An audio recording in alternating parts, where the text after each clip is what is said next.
Boa noite a todos, caros colegas e associados da Sociedade Brasileira de Neurocirurgia. Nós estamos aqui essa noite com dois ilustres convidados, o Dr. Wilker, que é o nosso diretor da SBN, com relação à, à diretoria de defesa profissional, o doutor Fernando, que é o nosso advogado aqui na Sociedade Brasileira de Neurocirurgia. E nós vamos, boa noite a todos que estão chegando, doutor Wilker já está. O doutor Wilker também, que é o nosso presidente eleito da SBN e da SBENF, que é a Sociedade Brasileira de Stereotaxia e Neurocirurgia Funcional. Boa noite, doutor Wilker, seja muito bem-vindo. Nosso diretor aqui da Defesa Profissional, que vai falar para a gente, né? E também o autor desse e-book, que é o Guia Definitivo da Codificação, e vai falar para a gente muito sobre o que é a codificação, vai trazer muitas informações aqui para a gente hoje, nesse momento em que a gente teve agora, esse mês, essa novidade com relação ao rol taxativo da ANS, então a gente vai trazer o que é que tem de novo também com relação a isso. Acho que o doutor Fernando já está chegando também por aí, doutor Wilker, mas boa noite. Muito obrigada pela sua presença aqui conosco essa noite. Obrigado, Vanessa, e a todos os colegas que estão entrando agora. Quem quiser pode compartilhar também, né, Vanessa, essa nossa programação, naquela setinha aqui embaixo. Você pode compartilhar em seus contatos, que pode ser interessante para muita gente. E na verdade né? Porque isso ele impacta diretamente aí na valorização do nossos honorários médicos. E o tema de hoje claro, a codificação, mas especificamente sobre esse guia, o guia definitivo da codificação, que na verdade vem preencher uma lacuna, que é o quê? Essas frequentes perguntas do dia a dia. Os manuais de codificação são validados pelo Conselho Federal de Medicina? São. Mas qual que é o documento? Pela MB, pelo CAG. Então, resumindo, né? Todas as perguntas possíveis dentro desse tema que sempre deixaram aí, vamos dizer, os nossos colegas que trabalham com codificação. E quando eu digo isso, eu estou me referindo não só à neurocirurgia, como hoje aí mais de 7 especialidades aí da medicina trabalhando com codificação e cada vez vindo mais. Então, é um tema que vem dominando. Aí, ó, chegou o Fernandão, né, meu companheiro de batalhas aí de muito tempo, né? Eu estava justamente introduzindo o assunto, que são codificação e o guia definitivo, né?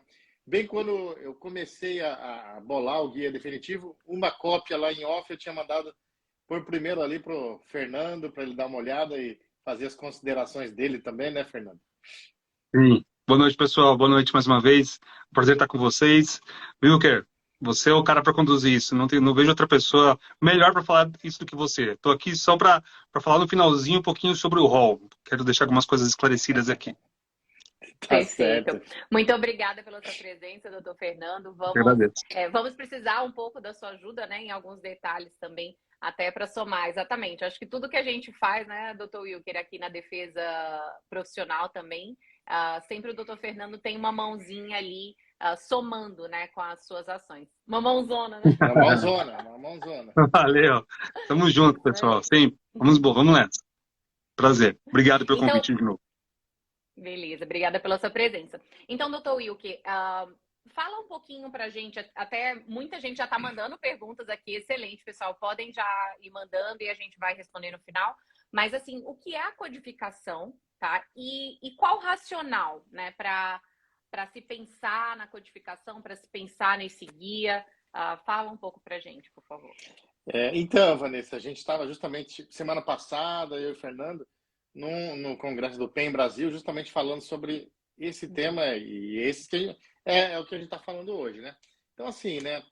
Resumidamente, a codificação, ele veio preencher uma lacuna que faltou, né, e que a gente não tinha se dado conta na formação da própria CBHPM, que é a nossa tabela médica, que foi criada em 2003.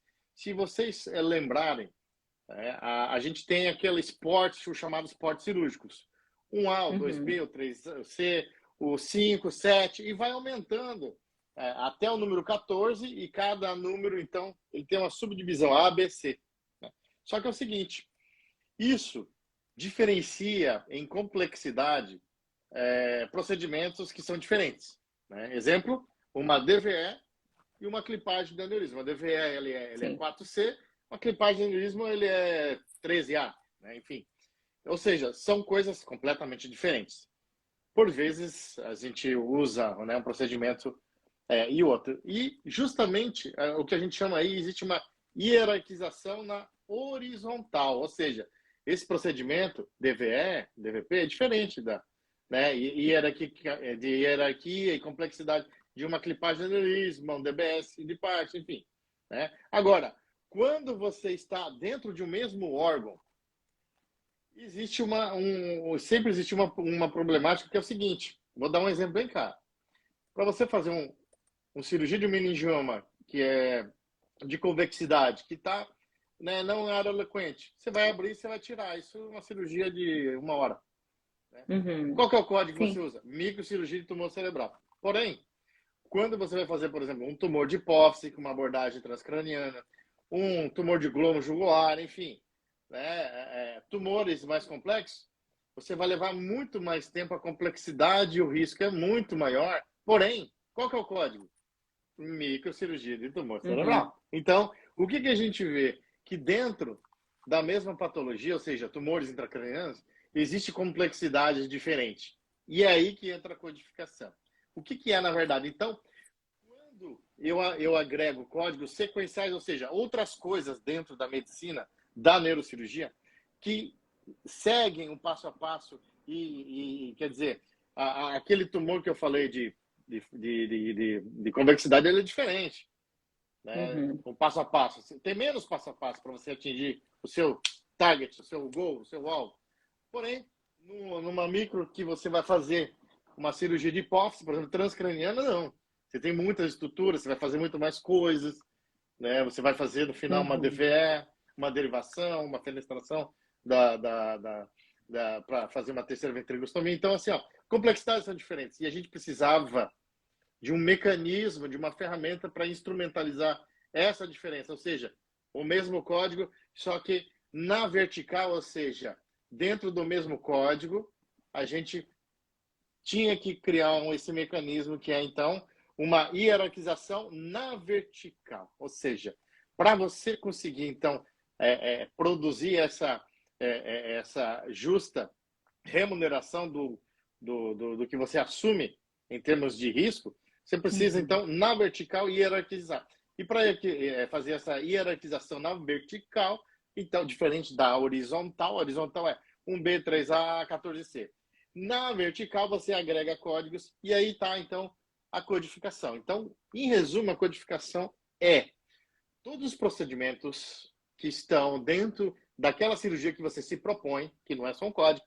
Microcirurgia de tumor é só uma das etapas. Assim como clipagem do aneurisma, através de microcirurgia vascular, é uma das etapas, de toda uma etapa, talvez, né, às vezes, que toma menos tempo. Você clipar o aneurisma, né, às vezes, até chegar lá, dissecar a cisterna, drilar a clinoide, ou fazer acesso pré-temporal, enfim. Né, é muito mais o desmonte e o remonte toma mais tempo do que a clipagem em si. Então, claro, inicialmente tentou-se que a microcirurgia, enfim, ou do tumor vascular, englobasse isso. Só que não foi o suficiente. E por isso a necessidade da gente verticalizar a codificação, a hierarquização. E o racional da codificação é justamente isso. Trazer a proporcionalidade do risco, né? E passo a passo que você está assumindo. A gente sabe que no hospital, por exemplo, a taxa de sala é cobrada por hora.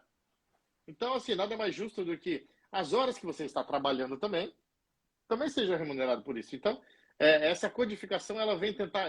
É a forma perfeita? Não é. É um pouco polêmica. Muitos colegas, que mesmo associados à SBN, às vezes acham, talvez um exagero e tal. Mas não é. É o único caminho que a gente encontrou até o momento, né, para a gente tentar trazer o mais próximo disso. Então, é isso, né? A codificação significa uma hierarquização na vertical, tentando dar proporção há procedimentos que levam o mesmo nome, por exemplo, tumor cerebral, porém tem passo a passo diferente, complexidade diferente, você assume riscos diferentes, o paciente tem riscos diferentes, você tem riscos jurídicos diferentes, inclusive, né? Então, e o hospital também é remunerado diferente. Então, assim, para chegar a uma coisa, claro que é, né, Justa, né? Justa. A gente, então, tem esse mecanismo que a gente vem, então, defendendo, é uma metodologia aí de valorização do ato médico. Excelente. E até com relação ao tempo, né? A gente, na cirurgia de implante de eletrodo cerebral profundo, por exemplo, a cirurgia não é só o implante, né? Tem o implante do gerador, tem o implante do halo estereotáxio, então tem todo um passo a passo. Eu até falo que são várias cirurgias dentro de uma, né? E isso acontece em todas as áreas, né, da neurocirurgia. E com relação à fundamentação legal, né? Aproveitar até que o doutor Fernando está aqui com a gente tem todo um embasamento legal para a existência desse manual de codificação, né, doutor Wilker? Então, fala um pouquinho para a gente, e até o doutor Fernando também pode fazer alguma colocação com relação a esses fundamentos legais para o manual de codificação. Bem, foi tomada uma cautela enorme, uma cautela técnica enorme antes de trabalhar nesse manual. Inclusive, o Wilker teve participação junto da própria ANS para trabalhar em cima desses, me corrija se eu estiver errado, Wilker, mas você teve reuniões com a ANS para trabalhar em cima desses códigos. Então, não são códigos que foram feitos ao bel prazer, que a gente chama, ao bel talante dos médicos, né? A partir de agora eu vou estabelecer que esse é o critério que eu acho mais justo. Não. Isso foi deliberado, foi demonstrado e aprovado por diversas entidades fiscalizatórias, inclusive o próprio órgão de vigilância, a Agência Nacional de Saúde, que é a própria ANS, e o órgão de vigilância da fiscalização médica, que é o CFM. Né? Esse documento já foi avalizado desde 2016. Então, assim, tem critério técnico, jurídico e legal.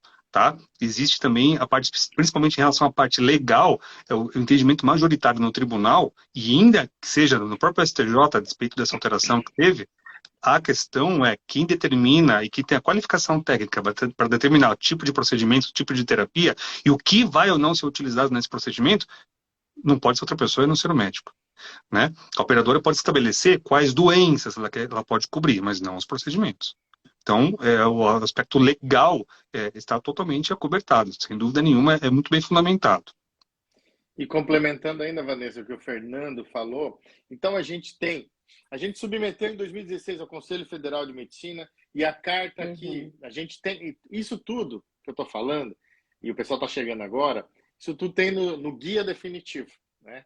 Então o guia definitivo ele vem justamente aí para a lacuna de falta de informação, de troca de mensagens, às vezes que às vezes a gente não consegue passar tudo, as informações. Então eu resumi tudo isso num guia definitivo e tem lá o racional, exemplos e a fundamentação legal. Então, passa pelo CFM com aprovação, pela MB, entendeu? Existe uma publicação no próprio site do Conselho Federal de Medicina dizendo que, isso que o Fernando acabou de falar, quem determina qual procedimento, qual código que vai usar em cada cirurgia são as sociedades de especialidades, que na verdade representam uma opinião colegiada, ou seja, é a última instância em termos de opinião para balizar e dizer qual código usa ou não usa, né? E a Vanessa, a doutora Vanessa usou uma frase aqui que cai muito bem com a codificação, que nem eu tinha pensado nisso. Você vê que a gente está aí 7 anos.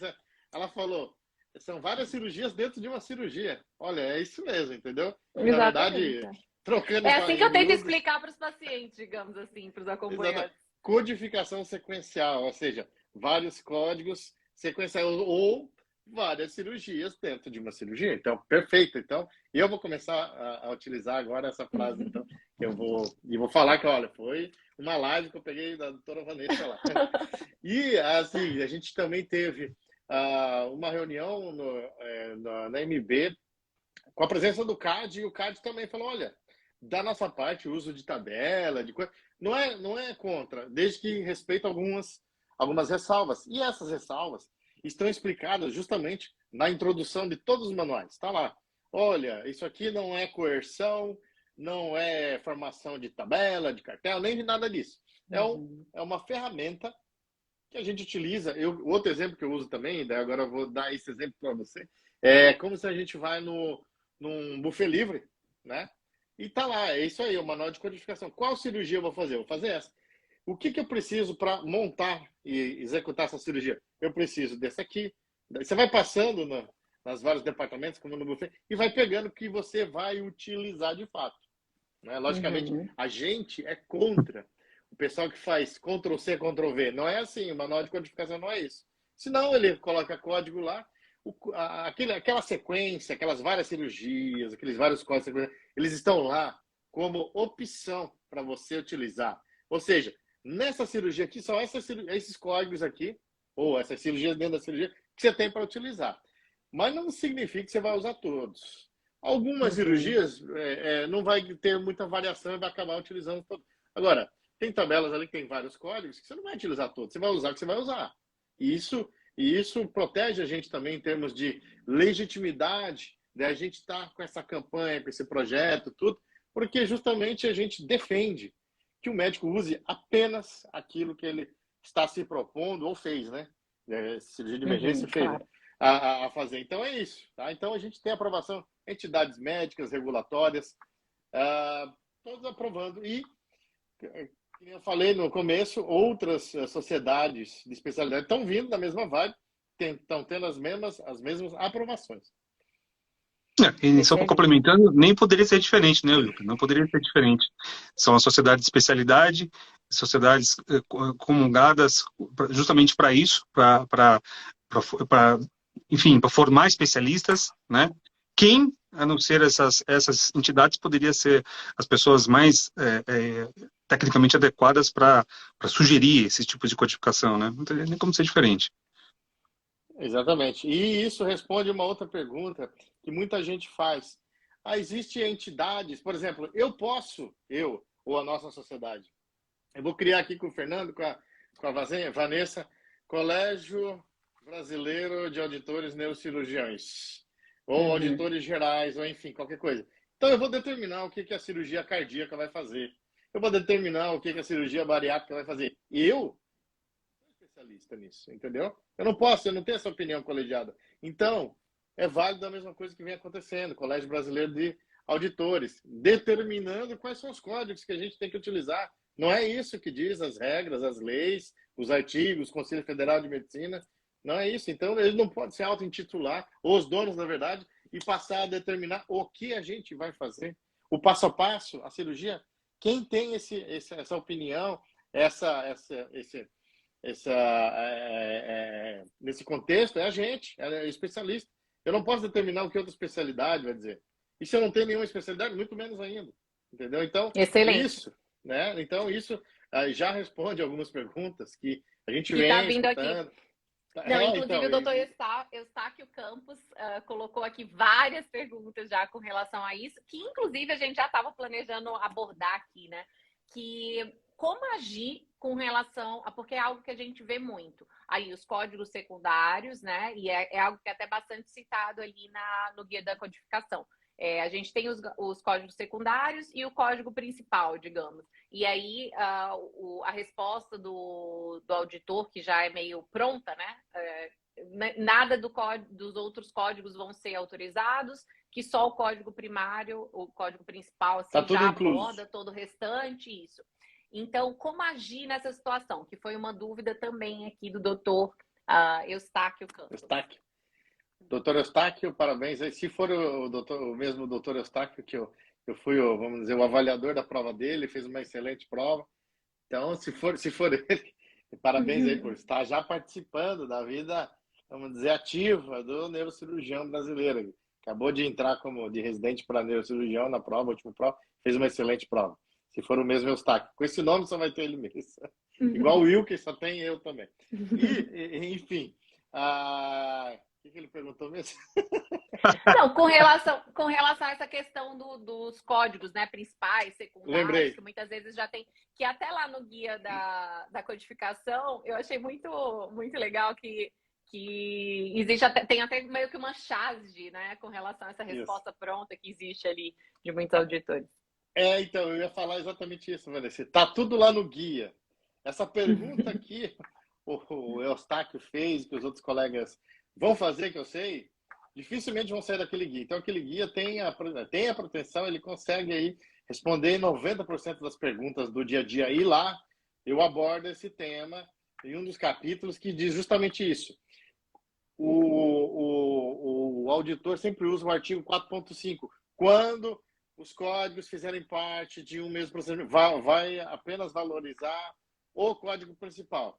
E aí, essa é, vamos dizer, a principal dor da codificação. Uhum. Porém, o item 7.2 da mesma tábula de regras, ou seja, dentro da CBHPM, diz o seguinte: quem tem a prerrogativa de determinar como é que vai ser usado os códigos dentro Posso mostrar do só esse pedacinho aqui, doutor? Consegue?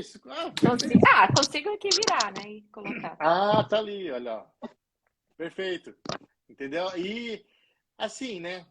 Eu sei que cirurgião é uma pessoa que não gosta de, assim, ler muito. Então, eu desenhei, eu fiz um monte de figurinha aqui. Tá? Brincadeira, pessoal. Tem bastante ilustração e tal. Ali, ó, item 7.2, é o que eu falei.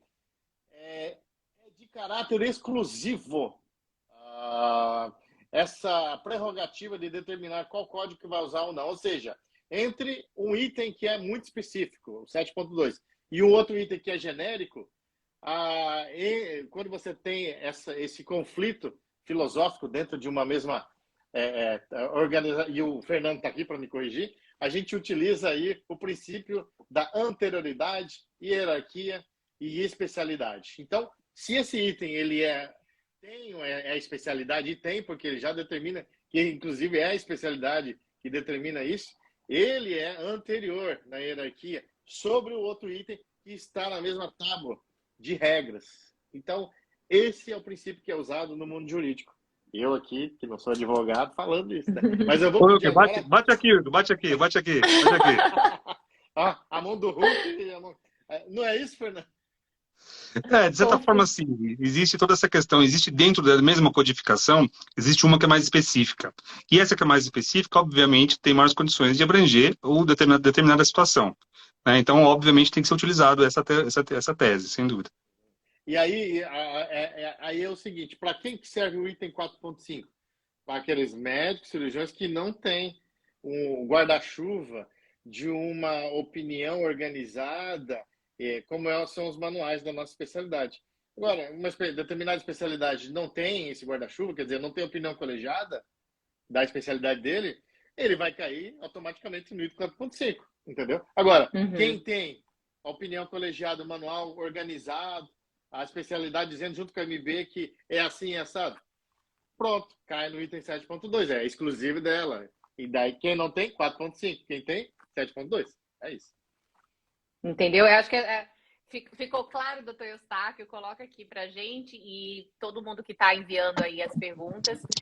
Eu acho que esse detalhe da sociedade estar junto, né? Da sociedade, da gente ter na verdade, assim, com o diretor, com o advogado, com todo o time da defesa profissional junto, buscando organizar, né, esse manual dessa forma, como o senhor fez de uma forma tão brilhante, doutor Wilker, acaba somando para todos os neurocirurgiões no país, né? E aí, assim, com relação a...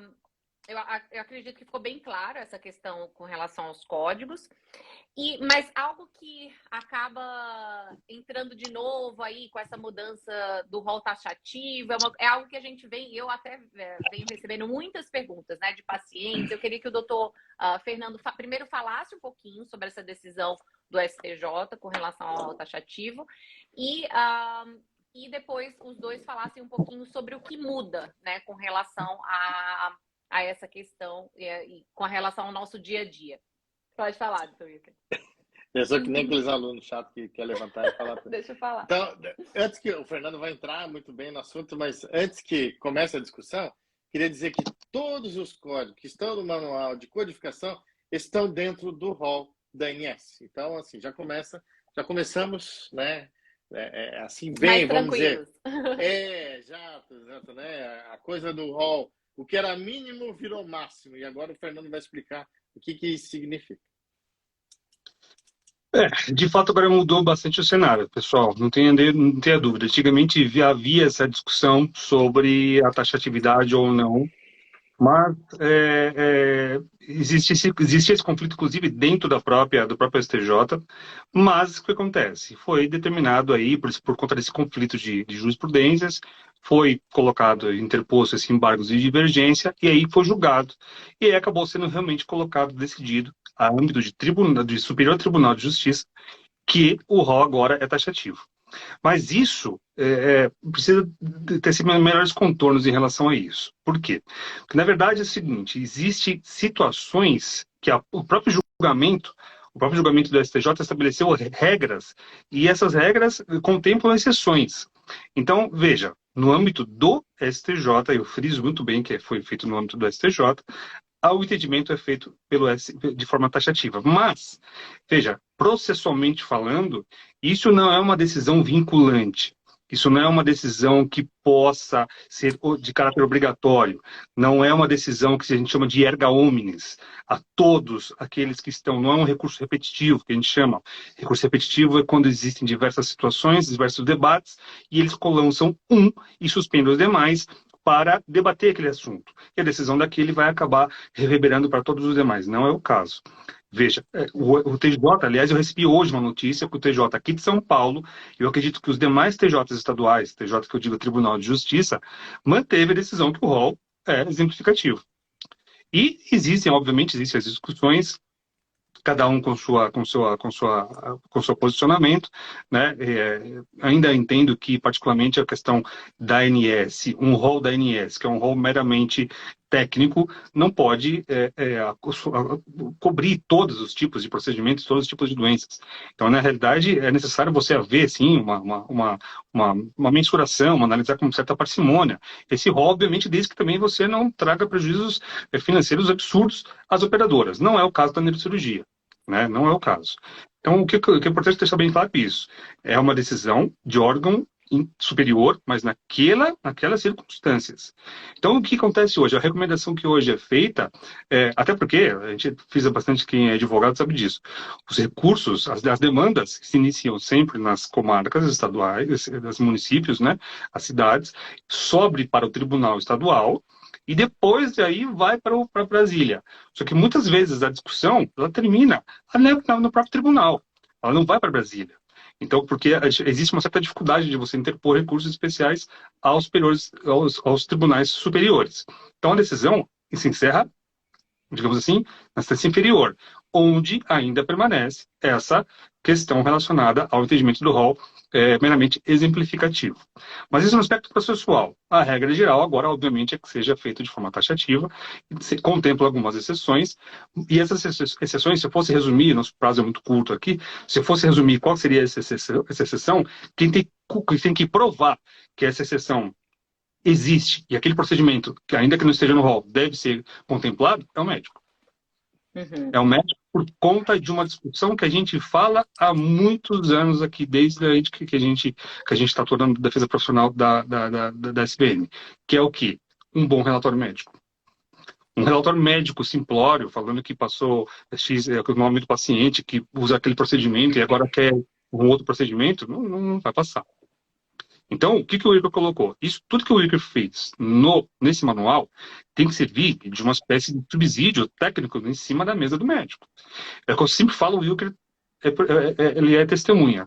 Eu começo todas as minhas explanações que a gente faz nas sociedades coligadas, as sociedades parceiras, dizendo que desde 2015 a medicina mudou. E mudou de uma forma que exige do médico outros tipos de atuações, outros tipos de condutas, que não apenas aquela clínica que você atende o paciente e manda um pedidinho para a operadora e tudo mais. Não é assim. Hoje, a auditoria é um órgão sério. Eu digo sério porque eu digo o seguinte, eu tenho algumas ressalvas com a auditoria, acho que todo mundo tem, né? Mas é um órgão que existe, é um órgão que é oficial, e estão lá para receber os pedidos médicos. Então, se os médicos colocando isso, tudo que o Wilker colocou, por vezes já tem uma dificuldade na aprovação, você imagina fazendo um pedido de uma forma muito simplista. Uhum. Então, Na sua visão, em 2015, o que foi ali que aconteceu? O que foi esse turning point ali em 2015? o turning point foi a máfia das próteses, que em Santa Uhum. Catarina foi deflagrada a máfia das próteses, e aí acabou ocorrendo toda uma situação, todos os holofotes passaram a ser colocados nos médicos cirurgiões, não só os neurocirurgiões, mas Entendi. diversos outros médicos cirurgiões que acabam utilizando o OPME, que na realidade é o instrumento de trabalho do médico e é algo necessário para a boa recuperação do paciente. Eles acabaram passando por um holofote e todos acabaram, digamos assim, sendo vistos com algumas cautelas, umas cautelas Uhum.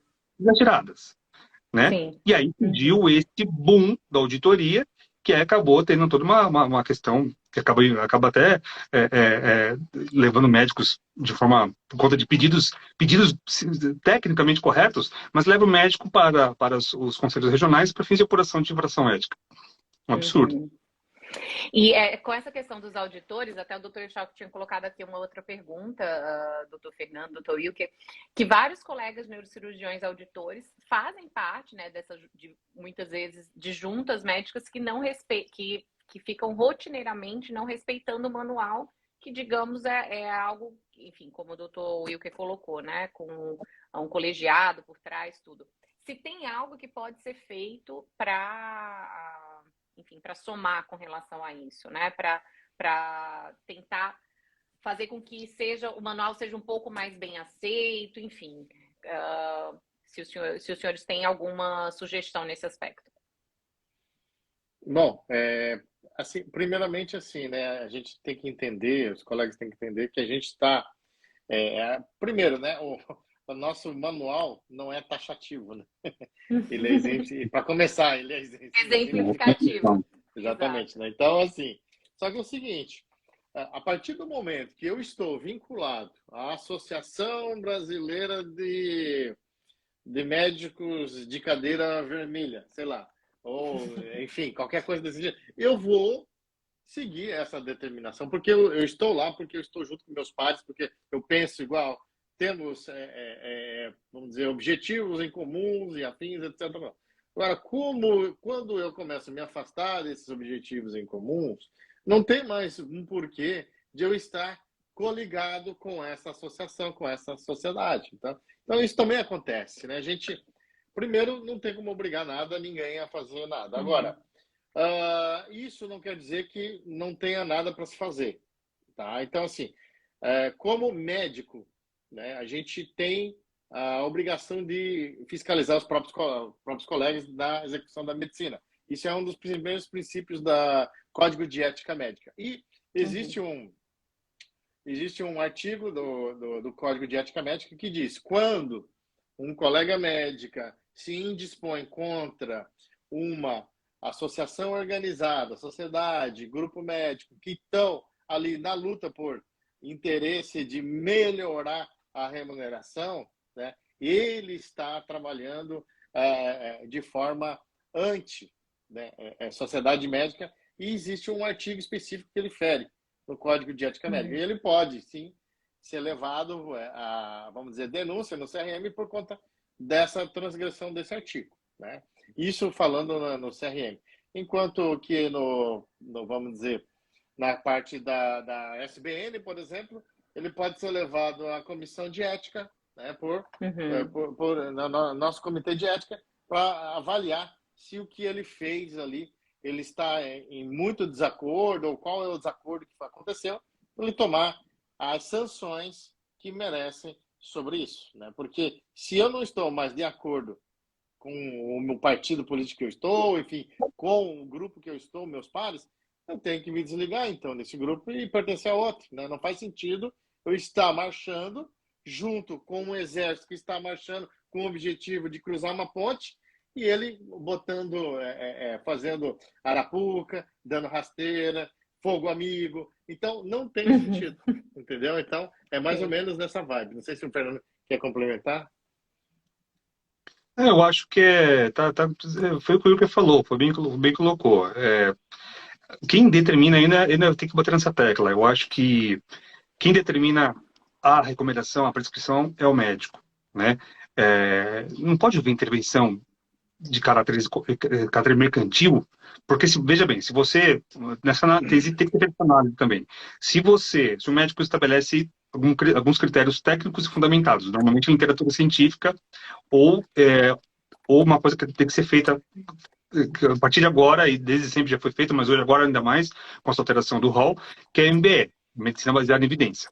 Se foi feito com base nesses dois critérios, que são técnicos, jurídicos, legais e científicos, veja, a partir do momento que a operadora de saúde recebe aquele procedimento e faz uma análise que não seja tão criteriosa quanto ao pedido que foi realizado, e por questões, às vezes, financeiras, nós estamos passando aí a verificar o exercício de uma prática da medicina de forma mercantil. E a medicina de forma mercantil é expressamente vedada pelo Código de Ética Médica, salvo engano, no artigo 57. Então, você precisa fazer essa análise também, né? Se for feita, já que são dois pesos e duas medidas, né? Se for feita essa análise por esse critério, que não técnico científico, começa a ser uma situação um pouco complicada. Eu ainda sou adepto às questões de uma boa parceria, de uma boa negociação. Falo isso porque em 2016, aliás, em 2017, a gente já iniciou algumas tratativas, onde nós tivemos oportunidade de ir até as operadoras e mostrar que, na realidade, sustentar essas razões, na verdade, as operadoras, que muitas delas até concordaram, aceitaram de bom tom e falaram, realmente, você tem razão. E aí a gente começou a trabalhar nisso. Infelizmente, por razões políticas, a gente acabou não levando isso adiante. Políticas, eu digo, de gestão, né, interna da SBN, a gente não acabou levando isso adiante e esse assunto não foi adiante. Mas eu lembro claramente que, inclusive, com algumas operadoras já havia essa possibilidade, não só de codificação, mas também de junta médica, da gente, operadora, da gente, sociedade médica, indicar quais seriam os players envolvidos para fazer o desempate. E veja, isso é permitido pela legislação, a 424/2017, que até hoje está vigente. Então precisa aproveitar essas questões, essas lacunas e debater para chegar num consenso. No fim das contas, complementando o que o Fernando fala, assim, o médico hoje não tem como só ser técnico, ele tem que ter algumas habilidades mínimas aí para poder ele mesmo subsidiar a profissão dele. Então, dentro dessa habilidade mínima, é esse conhecimento que a gente está falando aqui, entendeu? Conhecimento técnico, embasado no mínimo para ele poder responder aí a operadora, enfim. E justamente é o tema de hoje, né? Os guia definitivo dos manuais de codificação está o mais resumido possível lá, com várias ilustrações, exemplos, inclusive vídeos, está né? Aqui no site, né? Exatamente. Eu vou até mostrar aqui. Olha no só que portal legal. SBN. E no portal SBN você consegue baixar ele é um PDF que tem 35 páginas, 36, e dentro dele mesmo tem links que você clica e vai para uma aula dentro do YouTube, que você vai assistir uma aula sobre aquele, vamos dizer, o texto que você acabou de ler. Então, acaba que, né, todos os recursos possíveis para a gente poder consolidar isso, e isso é um trabalho que eu estou fazendo junto com o Fernando, com a Vanessa, com a direção, com o Dr. Beval, com o Ronald, com muita gente aí. É um trabalho que eu sempre chamo de evangelização, entendeu? Eu estou como bispo, vocês são meus pastores, e aí a gente tem que pegar essas ovelhas aí desgarradas, entendeu? E eu estou fornecendo o quê? A Bíblia ali, entendeu? Tá? Para que a gente possa fazer isso.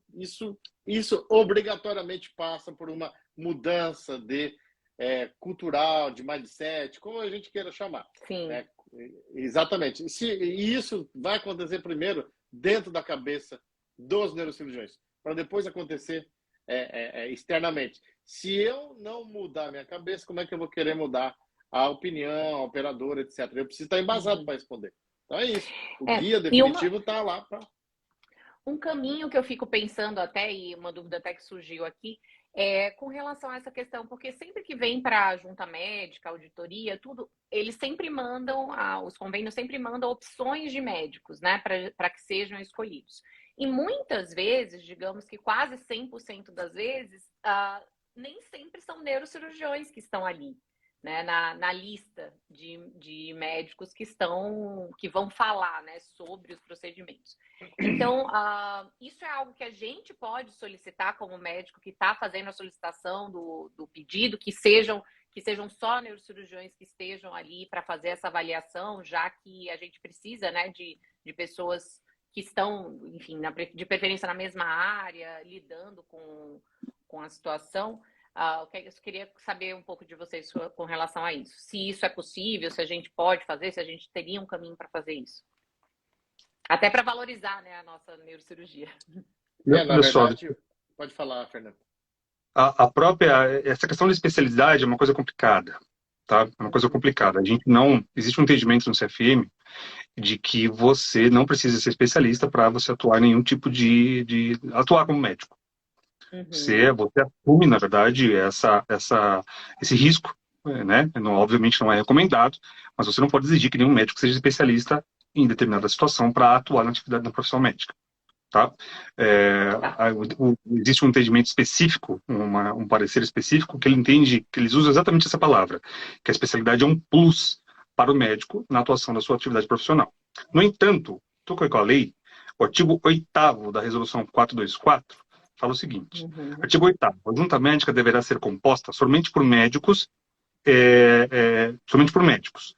Parágrafo 2º, o desempatador da junta médica deverá ter habilitação em especialidade apta à realização do procedimento solicitado, de acordo com a definição do CFM ou do CFO, no caso dos odontólogos. Então, na realidade, obviamente, eu acho que mais importante do que você pedir que seja um especialista, porque você pode colocar esse mesmo texto de lei, ou seja, até você fazendo isso, você vai estar 100% correto. Então, vou até repetir para quem quiser anotar, é a Lei 424 da ANS, é uma resolução, o artigo 8º,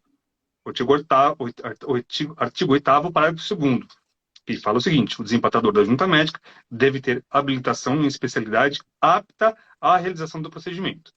Obviamente, se você encontrar um médico que é um geriatra, um cardiologista, para analisar um pedido médico, a chance de você conseguir uma alteração, uma eventual reforma, uma discussão com a própria operadora ou eventualmente judicial, é enorme, né?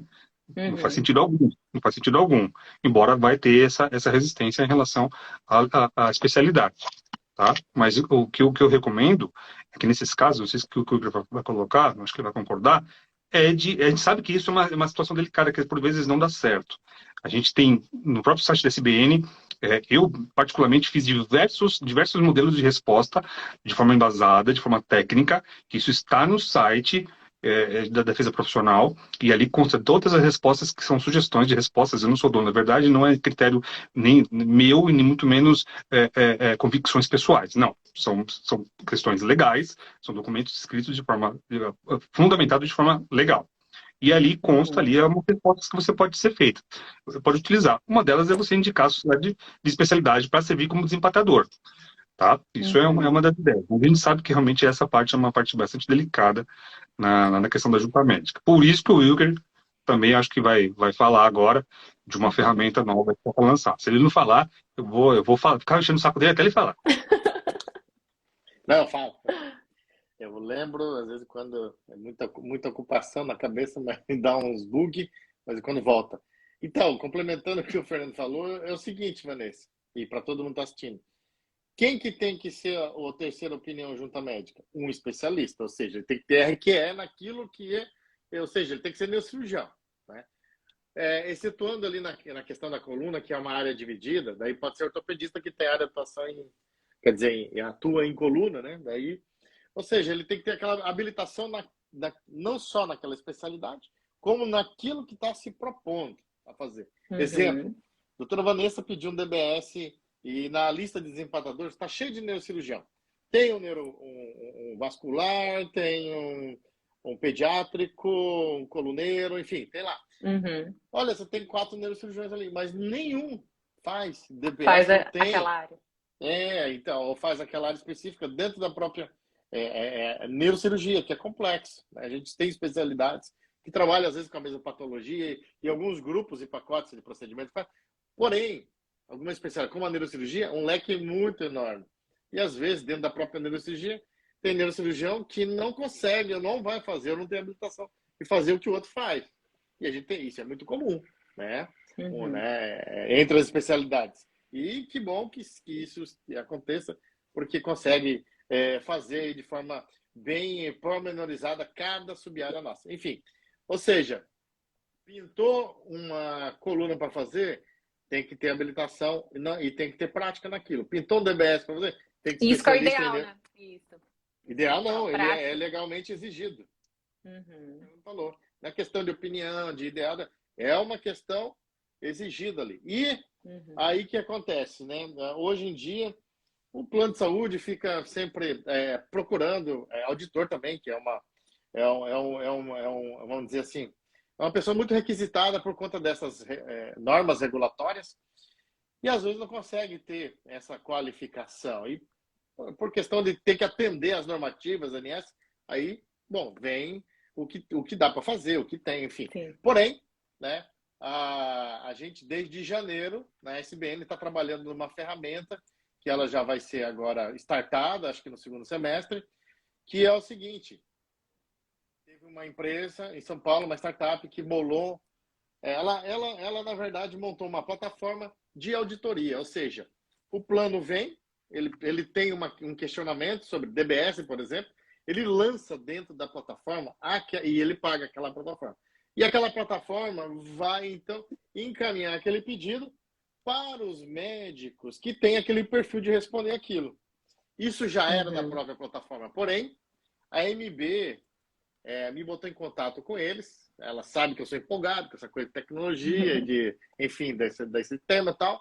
E desse contato nasceu uma solução, uma inovação dentro da SBN, que a nossa SBN, a plataforma da SBN, o portal da SBN, também vai estar inserido essa solução, essa inovação, que é o seguinte: quando a operadora agora pedir, né, vamos dizer, para as operadoras que utilizam já essa ferramenta, esse portal, né, que é uma inovação, uma startup de São Paulo, toda vez que ela utilizar e cair em questões regulatórias de neurocirurgia e coluna, vai cair automaticamente dentro de listas da SBN. Olha só, entendeu?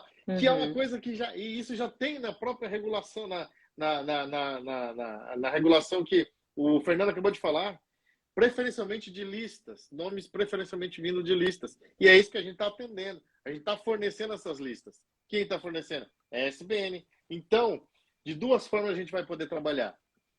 Os planos, e tem bastante plano já aderindo a esse portal, porque eles solucionam uma dor, né? Quer dizer, em vez de sair correndo, troca de e-mail, eles conseguem registrar toda essa transação, avisar o paciente, chamar, às vezes, a auditoria presencial. Olha só, tem essa possibilidade também, entendeu?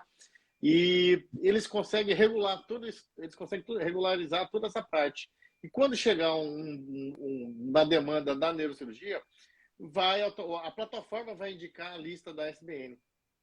Aí, eu acho, complementando você, eu vou te cortar, mas já não fica com o raciocínio, não perde. Mas veja, para as operadoras isso é fantástico.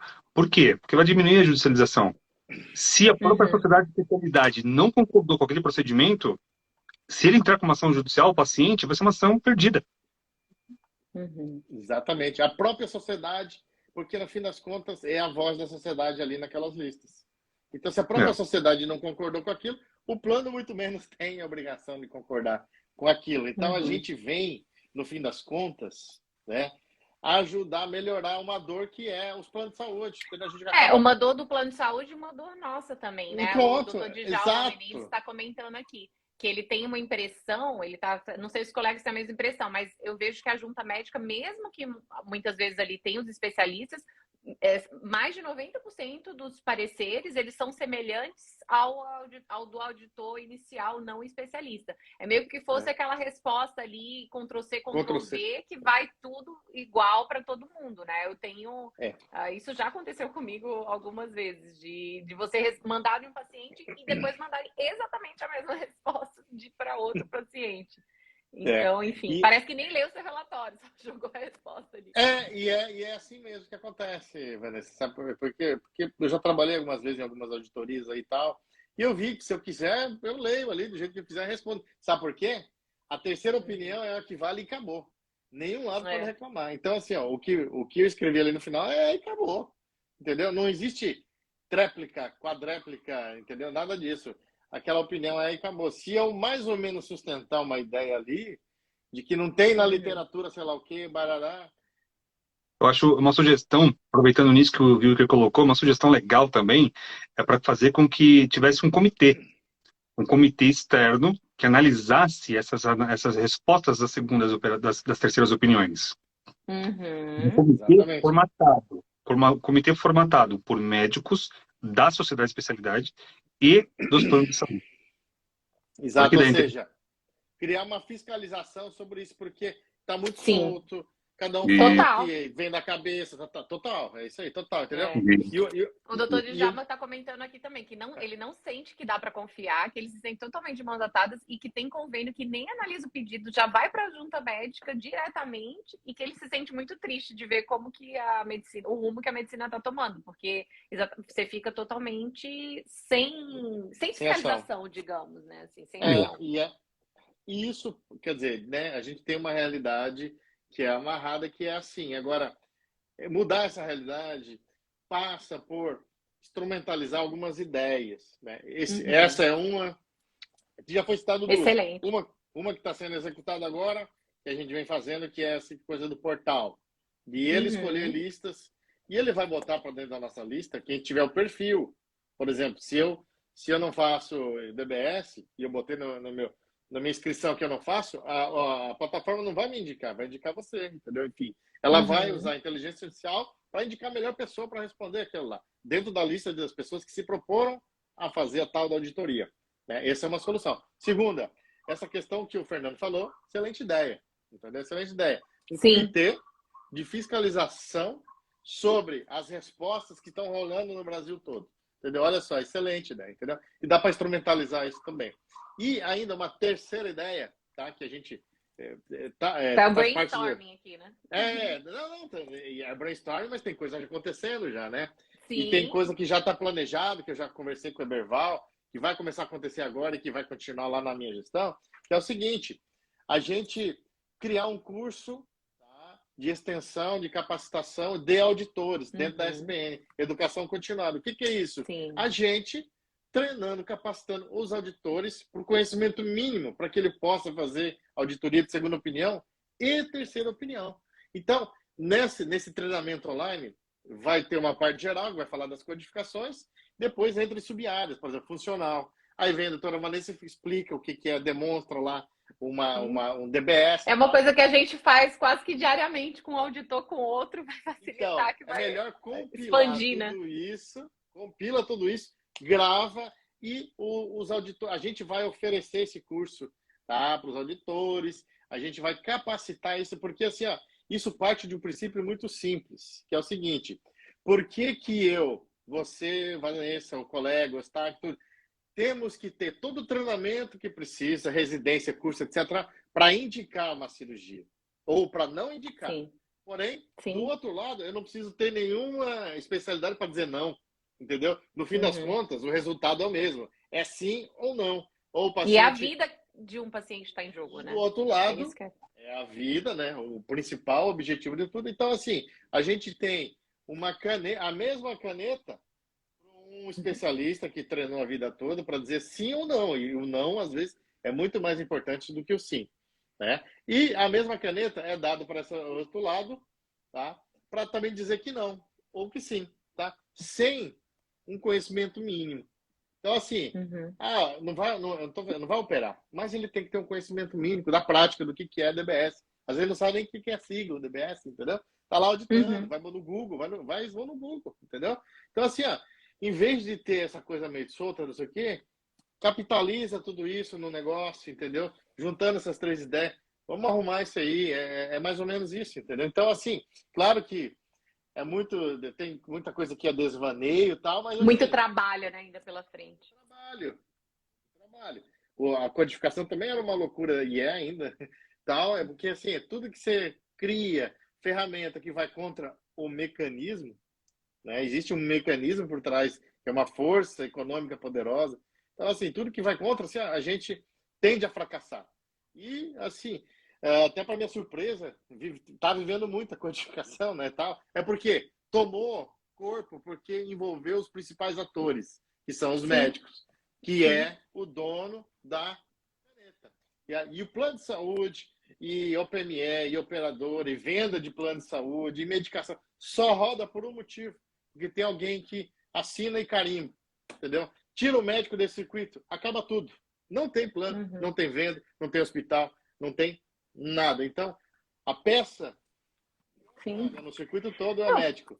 E a E peça quando mais os importante. pacientes chegam para a gente perguntando, né, qual o convênio que a gente indica, qual que dá menos problema, tudo, isso é uma coisa que eu recebo quase que diariamente, esse tipo de pergunta. E o próprio doutor Marcelo, né, um abraço do doutor Marcelo, que está aqui com a gente, ele comentou que essa terceira opinião, que são sempre os mesmos, pagos pelas operadoras e que acabam negando tudo, né? Que é um absurdo. Então, toda essa dor, digamos, né? Esse sofrimento que o doutor Djalma comentou, o doutor Eustáquio, o doutor Marcelo, ele até está comentando que tá comentando sobre um caso aqui, né? Que a paciente não foi operada, negaram um procedimento de coluna, né? A paciente não foi operada, teve uma queda e teve uma piora motora importante com uma TCE, agora com TCE, né? Então ela já estava tendo uma alteração neurológica e agora com TCE por conta da queda. Então é bem complicado, exatamente, são vidas, né? Então, Quando existe a caneta ali dizendo não, é uma vida que está em jogo, né? Então isso tem que então ser muito. assim, ó, eu vou complementar e o que o colega falou, eu vou dizer o seguinte: as operadoras são ninjas, igual a Receita Federal, em saber quanto é que custa o poder do sim. Ou seja, eu sei que essa cirurgia DBS vai custar X. Agora, Uhum. assim, ó, ninguém calcula o quanto vai sair o não. Você acabou de falar, olha, negou, o que aconteceu? Exatamente. TCE. Desdobramento disso, não é que impactou só financeiramente, impactou financeiramente. Quer dizer, na operadora não impactou, mas pode impactar. Quer dizer, ele pode Sim. ter complicações dessa não realização da cirurgia, que vai realizar uma internação, que vai prolongar aquela internação. Então, aquela economia, às vezes, que ela acha que é isso aqui, a conta é isso aqui, é infinita, entendeu? Então, que nem você falou, para negar um código de R$ 300, de R$ 500, eles pagam uma auditoria de R$ 1.000. Olha só a incongruência Uhum. que a terceira opinião é de R$ 1.000 a R$ 1.500. Então, não, eu vou negar esse código aqui que não faz parte, que não sei o que, tarará. Código de R$ 300, R$ 500 e paga R$ 1.000 por uma auditoria. Então, não tem nenhum nexo nisso. Assim como não tem nexo, as pessoas não calcularam o poder do não. O impacto financeiro do não. O impacto financeiro do Excelente. não, ele não é só financeiro, ele é na vida do paciente também. Assim, eu também tive paciente que negou. Eu fui fazer uma embolização de aneurisma. O plano negou. Eu falei: o aneurisma é roto. Eu tô colocando a conta da vida dessa paciente, né, agora no plano de saúde. E entrou com o advogado, foi liberado na hora. Entendeu? Então, mas assim, se você não. Infelizmente, o médico hoje tem que ser meio que Robin Hood, meio que advogado, meio que Braddock, meio que Rambo, meio que tudo isso aí, entendeu? É uma loucura. Então, mas assim, isso aí tem que meio que embutir e toca a vida e faz igual policial, né? O policial, Uhum. ele vive com aquela desgraça. Aquilo embutir faz parte da vida. Infelizmente, a gente vai ter que fazer isso também, embutir essas brigas. Eu tô acostumado a brigar, por exemplo, né? Para mim já é o dia. Eu acordo brigando, eu saí de agora de uma briga com operadora. O que impactou isso na minha vida? Oh, entendeu? Tem Uhum. que acostumar. Sim, é verdade. E, na verdade, a gente está tendo várias perguntas aqui, já estamos chegando no finzinho dessa live. Eu acredito que muito disso, inclusive o doutor Reinaldo, essa sua dúvida sobre glosa de honorários, a doutor Reinaldo também está aqui no manual de codificação. Nós também estamos à disposição, né, o doutor Wilker, o doutor Fernando, para responder, né, mas o que vier. O doutor Francinal também está falando aqui, tem que ser metamédico, tem que desenvolver habilidades que a faculdade não ensina, realmente. E Para faixa continuar preta grande. ainda. E o doutor Marcelo aqui falando grande guerreiro. Então, muito obrigada, doutor Wilker. Parabéns por esse book, né, que está aí à disposição. Nós vamos colocar aqui no final da live o link para quem ainda não baixou, baixar, né, esse e-book. Muito obrigada também, doutor Fernando, pelo seu tempo aqui conosco, por estar sempre junto, né, somando nessa ferramenta, somando em todas as ideias, tudo de novo que vem aí, que só hoje a gente citou 4, né, coisas que estão vindo, algumas já encaminhando e que vai vir aí tanto nessa diretoria do doutor Wilker, como na gestão, né, como presidente aí nos próximos anos. Então, eu gostaria só de tirar uma foto aqui rapidinho para a gente finalizar. Pessoal, ajuda aí a gente. Pronto, beleza. Obrigada. Muito obrigada, doutor Wilker e doutor Fernando. Não sei se vocês gostariam de fazer algumas considerações finais. Eu vou agradecer, deixa eu deixar a palavra para o presidente final, né? Deixa o presidente falar as palavras finais. Eu quero agradecer mais uma vez, uma conversa despretensiosa. Entrei meio que de supetão aqui, mas agradeço demais o convite. Você sabe que é um prazer, doutora Vanessa, estar aqui com vocês. É muito legal, é muito gratificante. A gente sem querer lançando boas ideias, lançamos, como o Wilker falou, 4 aí, né?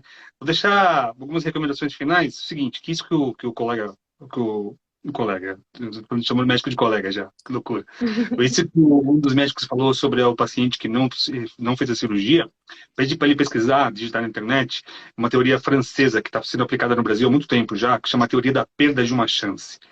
Uma teoria muito legal, muito bacana, isso dá certinho, encaixa certinho nessa situação do paciente dela, tá ok?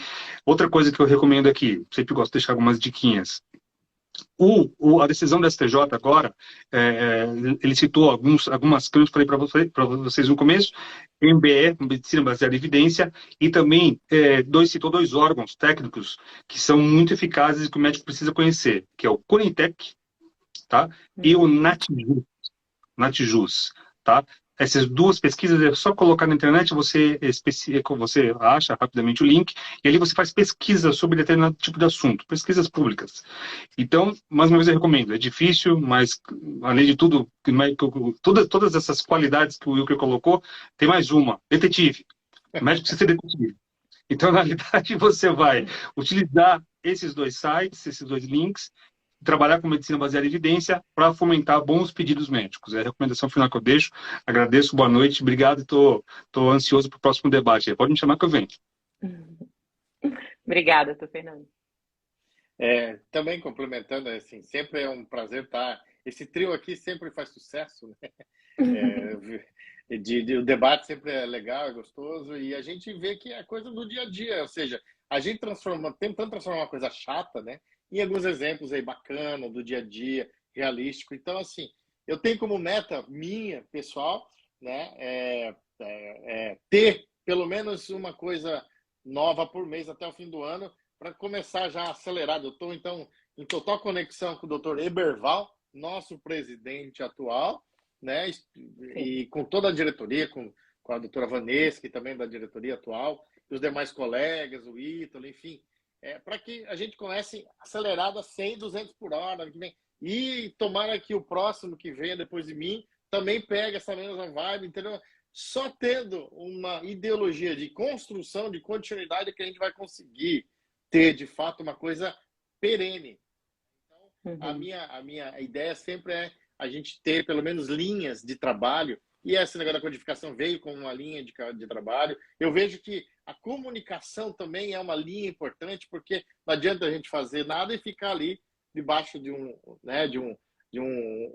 quadrinho pequeno. Tal. Isso aí tem que ser divulgado. E só assim, por exemplo, trabalho como hoje, né, divulgar o guia definitivo dos manuais, vai trazer instrução para o neurocirurgião. Isso aí vai melhorar a prática dele. E qual que é o impacto indireto disso? Vai refletir lá e melhorar as autorizações, a remuneração médica. E o paciente vai ser o maior beneficiado. Então, assim, no fim das contas, tudo que a gente está conversando aqui vai beneficiar, e é para beneficiar o paciente. Mas isso passa, sim, obrigatoriamente, por uma mudança de mindset, de cultura do neurocirurgião. E tem que aprender que, assim, não é só operar mais. A gente tem que operar, ser faixa preta, ser advogado, ser detetive e assim vai, entendeu? Quem não fizer tudo isso, vai ficar para trás e vai ser engolido pelo mecanismo. Excelente.